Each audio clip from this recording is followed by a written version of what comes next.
Bonjour à tous, bienvenue pour une nouvelle vidéo. Aujourd'hui, on va parler de notre top 5, mais cette fois-ci, on va vous parler du chapitre 7 et on va essayer de pas trop se tromper, pas avoir trop de flop cette fois-ci.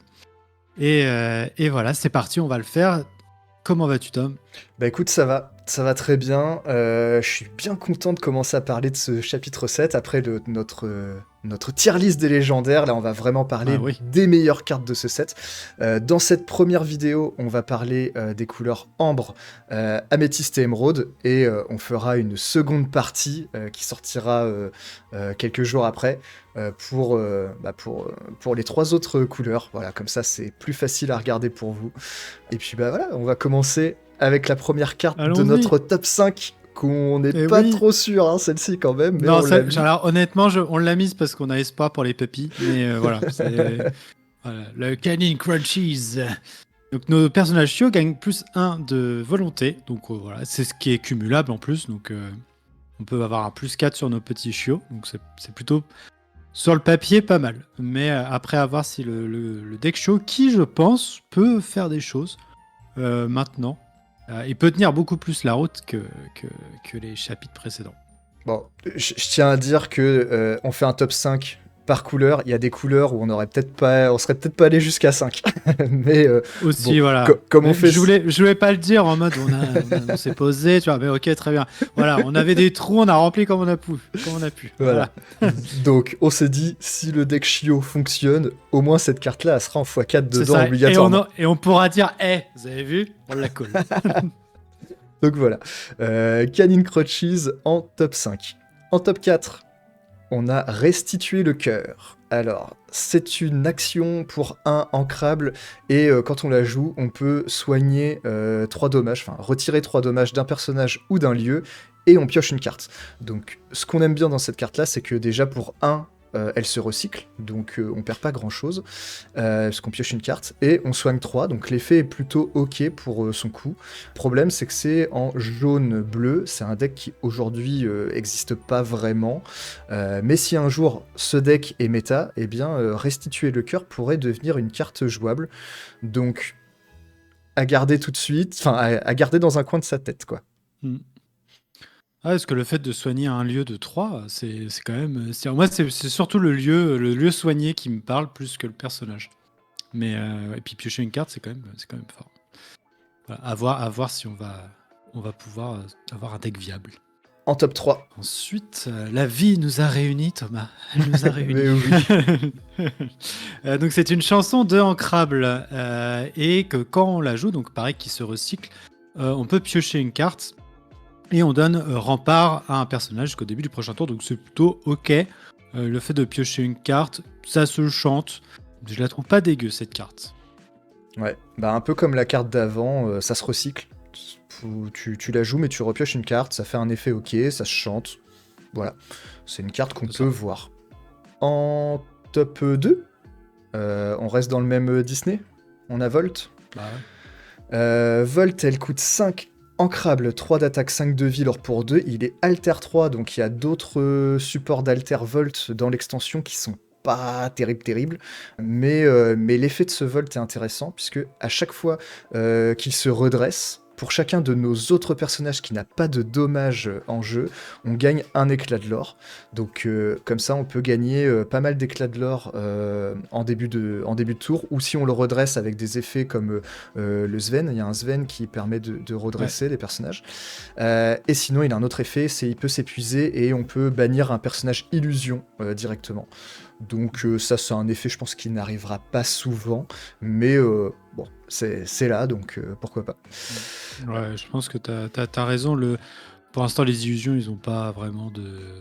Il y en a des forts, hein, on verra ça dans la prochaine vidéo. Du moins pour quelques-uns. Non, c'est Améthyste, c'est Non, c'est maintenant. améthyste. Donc on verra ça après. Voilà, quel suspense intenable. Et du coup, ouais, il y en a pas beaucoup, donc c'est pas sûr que cet effet soit utilisé. Mais dans un deck résiste, au final, je me dis que ce Volt, il peut être pas mal parce que pour aller mettre des dommages sur les résistes, il faut bombarder. Donc je me dis qu'au final, ouais, ça peut être bon, hein, ce petit un éclat de l'or. Ouais. Ouais. En fait, je pense que ce qui lui fait le plus gros défaut de ce Volt, c'est les supports d'alter qui sont pas terribles. Mais Mhm. sinon, la carte en elle-même, elle est forte. Ouais, elle est bien. C'est une bonne carte. Donc voilà, on l'a mis en top 2 et en top 1. Aurore, la belle s'éveillant. Donc 3 ancrables, un 4, on en a parlé dans la vidéo des tops légendaires. Hein, voilà, donc allez, je crois qu'on l'avait mis dans le méta. On Dans l'avait la mis dans les colonne méta. Ouais. Donc Méloman 5, et chaque fois qu'on retire au moins un dommage d'un personnage, on peut redresser Aurore. Elle peut pas partir à l'aventure ou défier pour le reste du tour, mais elle est là pour chanter. Donc voilà, ça reste, je pense, la meilleure addition de Ambre pour ce set. Ouais, ça peut être joué évidemment en jaune-gris, on peut soigner avec la réponse. En plus, elle a 4 de vie, donc on pourrait aussi la soigner elle-même. Donc c'est plutôt pas mal. Mm. Elle pourrait faire un trade, soigner, se redresser, ou tout simplement partir à l'aventure, parce qu'elle prend 2 éclats de l'or. Mais oui. Faire un soin sur le board, et puis redresser, chanter des choses derrière. Donc, carte plutôt solide. En plus, elle est ancrable. Donc, ouais, c'est une carte qui me plaît bien. Voilà. La question que je me pose, c'est que si on joue en embrassier, hein, que je pars sur ce Ouais, constat-là, est-ce que du coup on veut abandonner la Ariel T3 je pense pas. Je pense que c'est et en tout complément. miser sur le fait qu'on va piocher avec la réponse derrière? Ariel, le fait d'aller chercher des chansons, enfin d'aller creuser dans le deck des chansons, c'est quand même super fort. Oui, oui, Euh, non, mais mais du coup, en main, t'as Aurore et Ariel, tu veux jouer quoi? Bah, tout dépend de ta main. Si t'as pas de chansons, tu joues Ariel. Si t'as des chansons, tu joues Aurore. Fais une réponse à tout, toi, tu m'énerves. Et, et ça dépend aussi si t'as réponse. La réponse qui soigne et qui pioche. Ouais, bah, du coup, après, ça commence à faire beaucoup de conditions, quoi. Non, non, si t'as pas de chansons, tu préfères jouer Ariel. Mais si t'as pas de chansons, Oui, mais Aurore et réponse, ah bah ça se discute. Tu peux mettre Aurore, puis pourquoi pas faire un petit trade, un truc, pour oui, soigner, voilà, et pour voilà. faire la réponse, ouais, voilà. Moi, c'est le plan de jeu que j'avais en tête, du coup.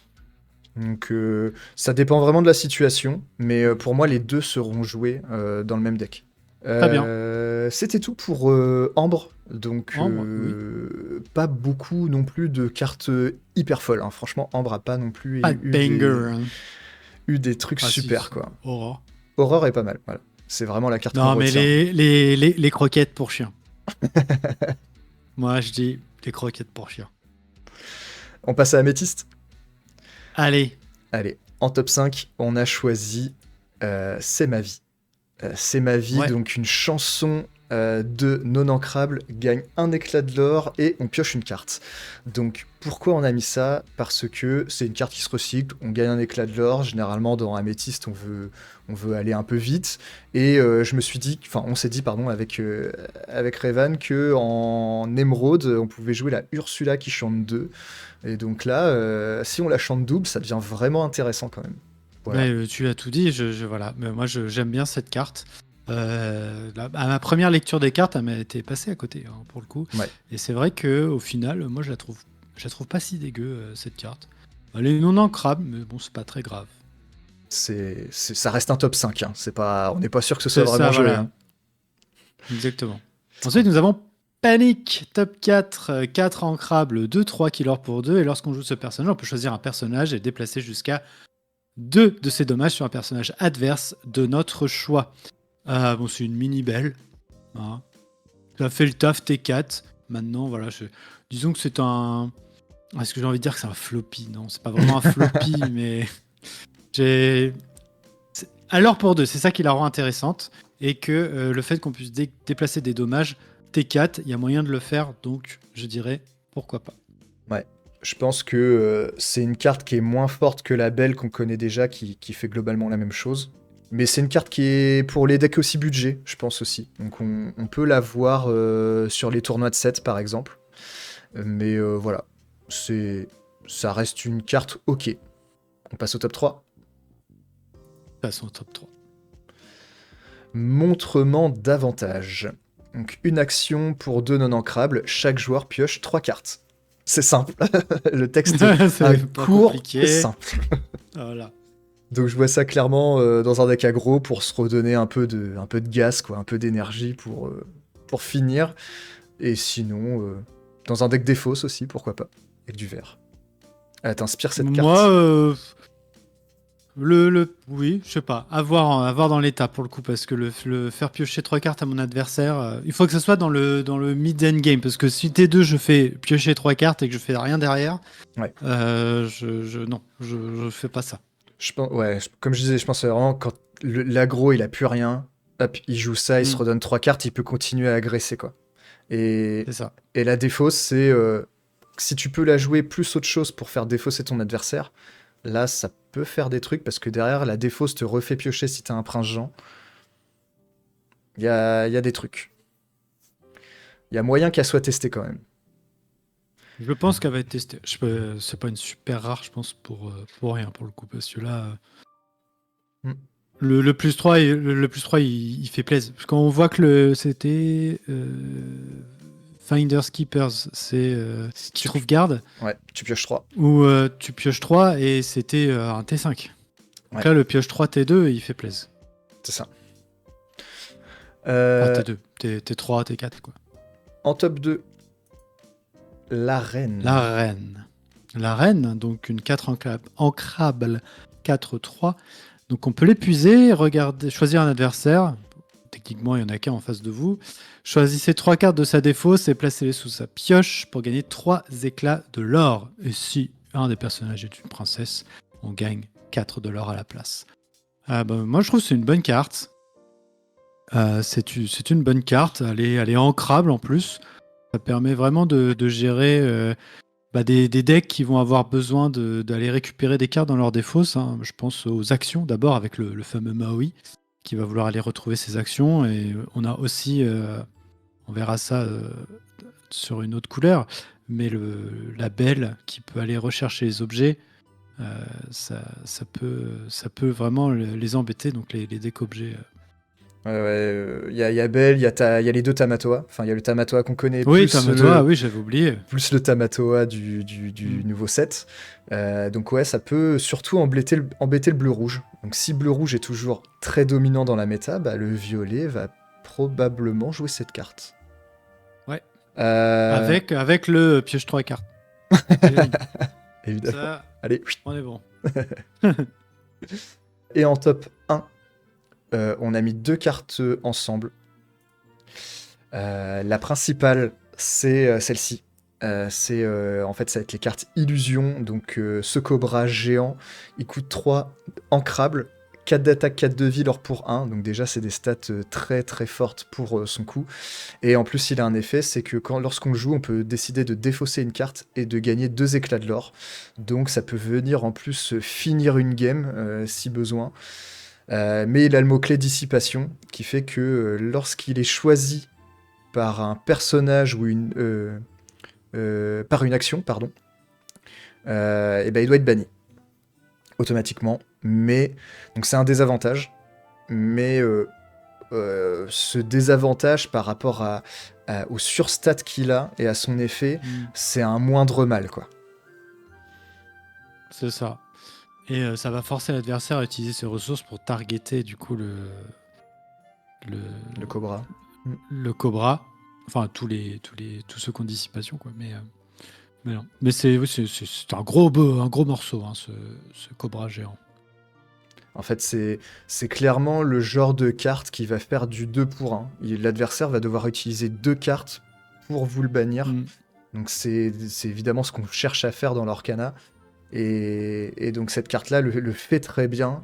Et en moindre mesure, mais c'est quand même très fort, il y a cette carte. Ouais, la Raja, qui a du coup dissipation aussi, mais c'est une 2-3-3, et donc c'est quand même un gros body tour 2 qui arrive, donc c'est plutôt pas mal. C'est typiquement normalement le genre de carte qui est non ancrable. Et là celle-ci, elle est ancrable. Donc tu joues ça tour 2, c'est solide, quoi. Après, à voir si tour 2 dans ton plan de jeu, t'as vraiment envie de jouer ça, mais c'est vraiment une carte solide, comme tu dis. C'est tout pour Améthyste. Améthyste. Et on va passer à Émeraude. Par contre, Émeraude, il y a des bonnes cartes. Ça a été dur, Emeraude. Émeraude, il y a de la carte intéressante. Et en top 5, on a décidé de mettre la spirale d'émeraude. C'est un objet, coûte 3 non ancrable, et durant notre tour, à chaque fois qu'on va placer une carte en encre, on va choisir un de nos personnages qui gagne insaisissable jusqu'au début de notre prochain tour. Donc c'est un effet qui va être plutôt facile à faire, qui va être à faire surtout dans un bleu-vert principalement, mais pas que, puisque du coup, dès le tour 4, on peut donner insaisissable à nos persos, ou soit pour aller défier des personnages insaisissables, soit pour se protéger, et donc c'est plutôt correct. Moi, j'aime beaucoup la spirale d'émeraude parce que ça permet de gérer les menaces du coup insaisissables et de plus poser cette fameuse question du qu'est-ce que je vais ajouter à mon deck pour aller gérer telle ou telle menace dans les autres decks qui a insaisissable pour pouvoir aller chercher, je pense au génie par exemple, pour aller chercher le génie, qu'est-ce que je vais utiliser, qu'est-ce que je vais ajouter pour aller taper, pour aller chercher le génie. Là en fait on a la réponse qui est là, on joue le spirale d'émeraude, bien sûr dans une méta où les insaisissables sont présents, sinon ça sert à rien de l'avoir, et ça permet de jouer d'autres bodies qui permettraient d'aller du coup faire autre chose et en plus d'aller attaquer les personnages qui ont un insaisissable en face. Voilà, moi c'est un peu comme ça que je la vois cette carte. On va passer au top 4. Oui, C'est à toi. top 4. J'ai lu une ligne trop bas, j'ai cru que c'était sur le top 3. Du coup j'étais hypé de fou, mais c'est pas grave. Le geyser d'encre, 3 non ancrables. Chaque joueur épuise toutes les cartes de sa réserve d'encre. Ensuite, chaque joueur avec plus de 3 cartes dans sa réserve d'encre renvoie les cartes au hasard de sa réserve d'encre. C'est beaucoup de fois réserve d'encre dans cette description. Les renvoie dans sa main jusqu'à ne plus n'avoir que 3 cartes dans sa réserve d'encre. Voilà. Donc en gros, on revient à 3 d'encre. Voilà, pour faire simple, et on remet le surplus dans notre main. Ça, oui, sur le papier, c'est une bonne carte. Maintenant, j'ai hâte de voir savoir si ça va être aussi fort qu'on le prétend. Parce que ça peut être joué de manière défensive pour reculer du coup l'encre adverse pour qu'il arrête d'ancrer et essayer de le ralentir. Mais ça peut être joué aussi de manière agressive en mode j'ai rampé comme un fou, je pose mes gros body, je joue le geyser et je te remets à 3 parce que sinon l'adversaire il a un petit peu plus quand même. Et maintenant, il faut que tu gères mes menaces. J'ai un tour 7 sur le terrain alors que tu n'as que 4 dents. Comment tu fais? Voilà. Donc, le fait de l'utiliser en attaque et en défense, c'est pas trop mal, je trouve. Ouais. Mais ça doit être compliqué à jouer. Ouais, c'est ça. Je pense que t'as bien résumé la carte. Je pense que c'est vraiment difficile à jouer. Mais en pratique, on va falloir l'essayer, quoi. Oui. Et sinon, c'est difficile de s'en rendre compte. Mais c'est une carte qui donne envie de build un peu autour. Peut-être en x2. Plus, ça paraît chaud quand même. Mais les non ancrables, quoi. Mais C'est ça qui est cool. c'est fort quand même. Enfin, l'effet, il est costaud, quoi. Le souci, c'est que tu joues ça, tu termines ton tour, et l'adversaire, lui, reprend avec ses 3 d'encre redressées, et pose une 4e encre. Donc, il a cet avantage, mais après, tout dépend de ton deck, comment il est build. Après, et à quel moment tu joues ça. Si tu joues ton geyser d'encre et que vu que tu joues bleu, il y a un monde dans lequel tu peux jouer une plume. Oui. Et que si tu la joues et que tu retombes à 3, mais tu as une plume, bam, tu remontes à 4 et au final tu égalises et après tu redépasses. C'est vrai qu'avec la plume, c'est fort.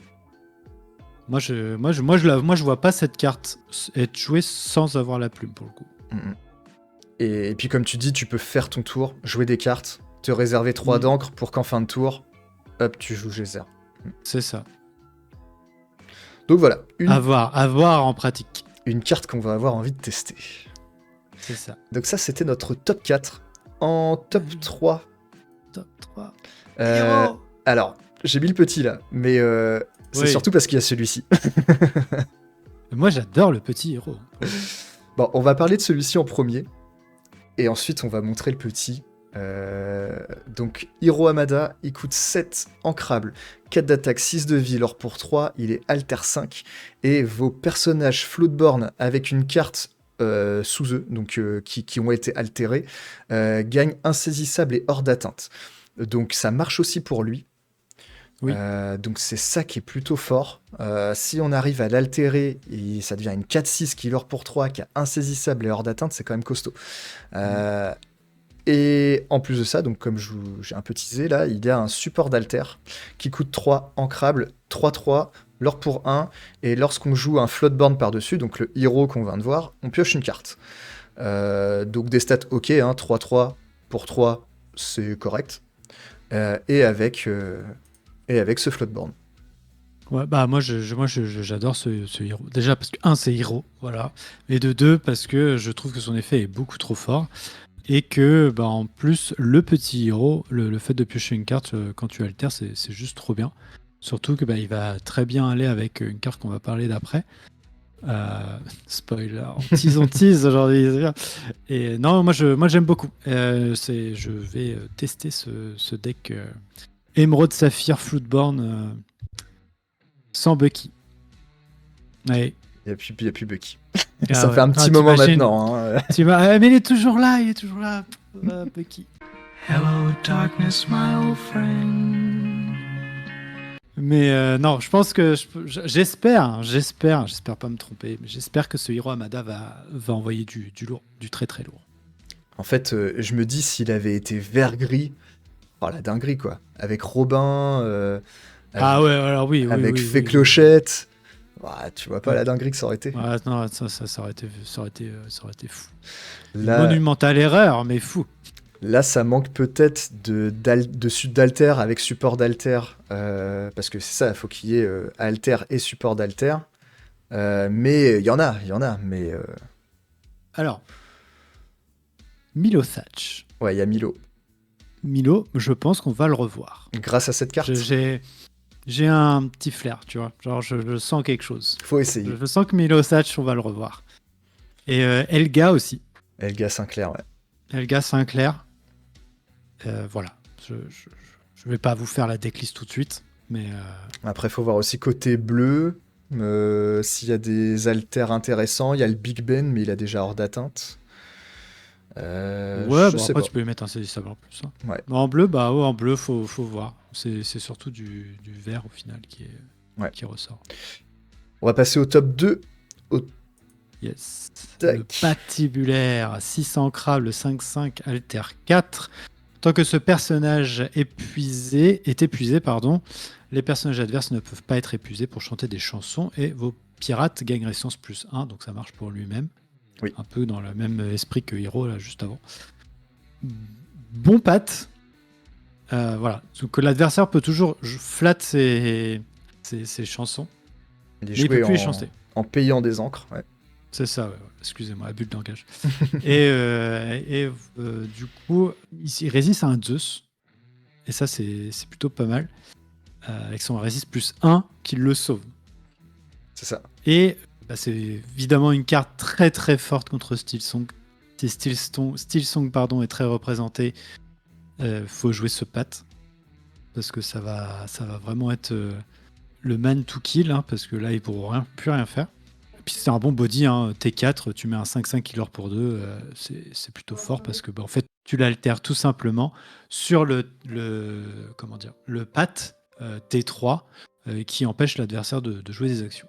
Qui lui, en général, bah, il va rester parce que une fois qu'il est là, en fait l'adversaire va un peu le négliger et on est à peu près sûr de poser cet alter en fait. Eh ben écoute, t'as tout dit. Voilà. Ouais, t'as vu? Bon. Mot pour mot, Bon, j'ai suivi mon script. En tout cas, c'est une carte qui me donne très envie de rejouer vert gris, parce que c'est un deck que j'aime bien, et donc très très chaud de voir ça. Et maintenant, au top 1, qu'est-ce qu'on a mis comme carte? On a mis le Baymax. Baymax donc le robot géant, qui pour 6 non ancrable, c'est une 5-5 qui lore pour 2, mais il a un nouveau mot-clé d'alter, qui est alter universel, ce qui veut dire qu'il peut s'altérer sur n'importe quelle autre carte, et ça rend la carte vraiment très très forte. Et si on a utilisé sa capacité alter, on peut retirer tous les dommages sur le personnage, donc il ne prend pas finalement les dégâts du personnage qui était là avant. Donc ça c'est un petit plus, mais vraiment ce qui est très fort c'est l'alter universel. Donc en vert-bleu, on pense tout de suite à altérer à un typo. Enfin, moi, je pense ça tout de suite. C'est tour 2 typo, on ancre. Tour 3, on ancre une nouvelle carte, donc on est à 4. Et donc, on peut tout de suite jouer B-Max sur le typo. Au T3. Ouais. Au T3. Et donc, T3, on a une 5-5 qui l'aura 2, ou qui peut chanter des grosses chansons, puisqu'il coûte 6. Et là, ça devient solide. Hein. Chanter une chanson qui coûte 6 au T3, c'est assez dur. Pour l'adversaire, je veux dire. Donc, il y a peut-être des chansons qu'on n'a pas pensé qui sont déjà sorties, qui pourraient rentrer dans le deck parce que ce B-Max, qui pourrait être chanté. Mais sinon, tout simplement, ça chante Bleu Lumière dès le T3 avec un gros body. C'est super fort, quoi. C'est fou. C'est-à-dire que T3, t'as 4 d'encre, 5. Et du coup, ça veut dire que tu commences le tour 4 avec, tu peux jouer une 6e encre. Ouais. Et ça, c'est plutôt fort.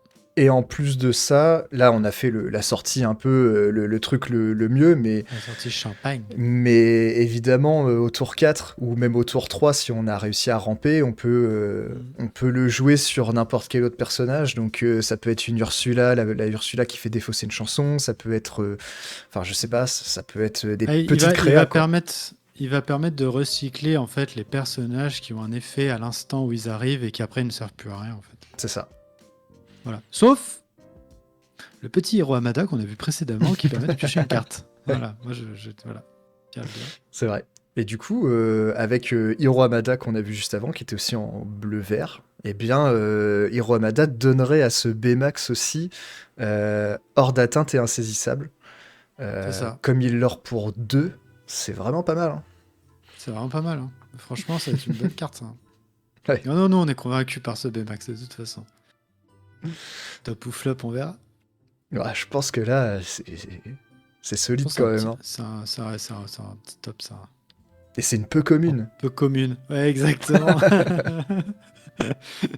C'est tout pour ce top. On a fait les 3 premières encres. Il y aura une autre vidéo dans quelques jours qui présenteront Enfin, on va parler de nos cartes préférées jouables dans la méta, on va dire. Rubis, Saphir et Acier. Voilà. Et il y a beaucoup à dire. Il y a aussi pas mal d'autres cartes. En plus, c'est bien, c'est parce qu'on va garder le rouge acier dans la prochaine. Voilà, j'ai un petit teaser encore. Voilà. J'étais un petit peu sceptique au début, mais je me dis qu'au final, ce set, il va être bien.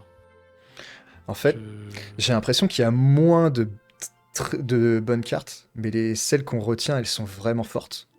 Elles vont vraiment changer les decks. Ça va, ouais, c'est ça, ça va un petit peu remélanger tout et partir sur une nouvelle façon de penser. Même si je pense que bleu-rouge sera toujours là. Il y a de fortes chances. Mais bon. On verra. On espère de voir un petit peu de shuffle, ça serait bien. Et voilà pour cette vidéo. On espère qu'elle vous a plu, comme toujours. N'hésitez pas à nous donner vos tops pour ce set j'allais dire de la mer Azurite. Mais non, c'est dans le passé, ça. C'est passé. Maintenant, on est sur l'île d'Arcadia. Donc voilà, on a hâte de lire vos commentaires. Et on espère que vous serez présents pour la prochaine vidéo. On vous remercie en tout cas de partager cette vidéo et de vous abonner à la chaîne et de nous suivre. Toujours de plus en plus nombreux, ça nous fait extrêmement plaisir. Donc voilà, on se dit à la prochaine pour les 3 prochaines encres. C'est ça, on aura beaucoup de choses à dire. Allez, boujou. Boujou.